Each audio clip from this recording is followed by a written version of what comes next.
If you've ever watched Jerry Springer or Maury Povich, don't tell me that you have, okay?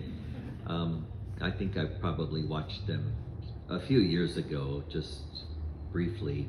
You know, they are these TV personalities who have this kind of what were the first reality shows, insofar as they bring real people, you know, into the show.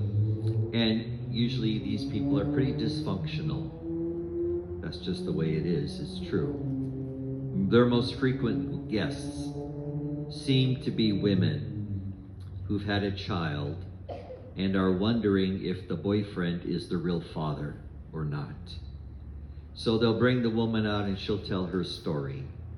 And then they'll bring the boyfriend out, surprise, surprise, and he will tell his story. And usually what makes the show successful, I think, is that there's conflict. Immediately they start hurling insults at each other and using language that has to be bleeped out. And then at the end of the show, they'll have the result of some kind of paternity test to determine if the boyfriend is the father or not. Sometimes it ends well, oftentimes not. And their other shows deal with the same kind of thing, spouses cheating on each other and all this kind of horrible behavior. All dysfunctional people. These shows are the lowest of the low, I think. Yet, people watch them, which is why they're so popular. In contrast to things like that, the church offers the story of Joseph and Mary. When Joseph discovered that Mary was with child, he knew that it wasn't because of him. He must have been shocked, maybe more saddened, and certainly confused when he heard this news.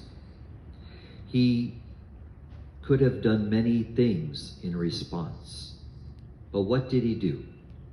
He decided to send her home quietly, back to her family, without exposing her to shame.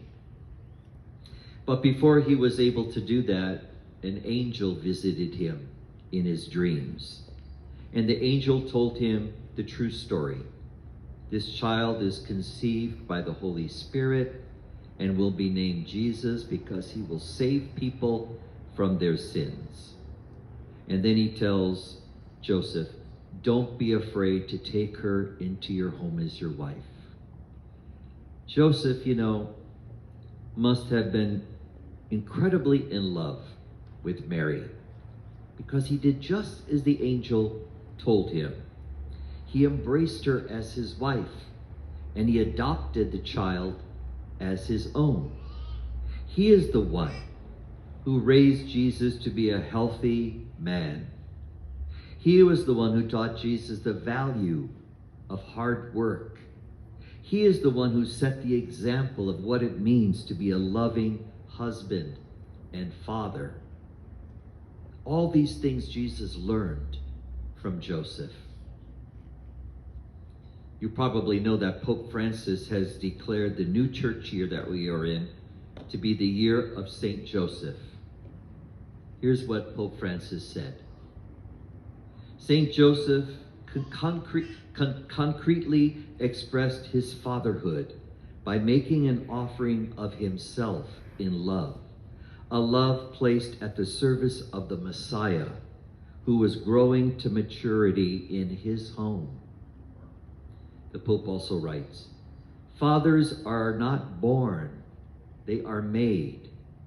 A man does not become a father simply by bringing a child into the world, but by taking up the responsibility to care for that child. Unfortunately, the Pope writes, in today's society, children often seem to be orphans, lacking fathers who should introduce them to life and reality. This is what Joseph did for Jesus, even though Jesus was not his biologically. His adoption and the care that he took in raising this child makes him the earthly father of the Messiah. During Advent, And even at Christmas, we often overlook the importance that Joseph played in the story of salvation. He's kind of the hidden figure, the obedient, humble, loving man who was the one who provided Jesus with a stable and loving life at home.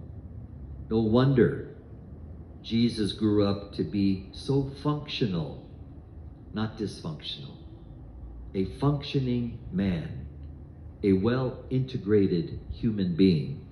He learned this from Joseph. My friends, may St. Joseph watch over all of us, over our families. May he watch over the church that is entrusted to his intercession. Let's take some time before Christmas to honor him with our prayers.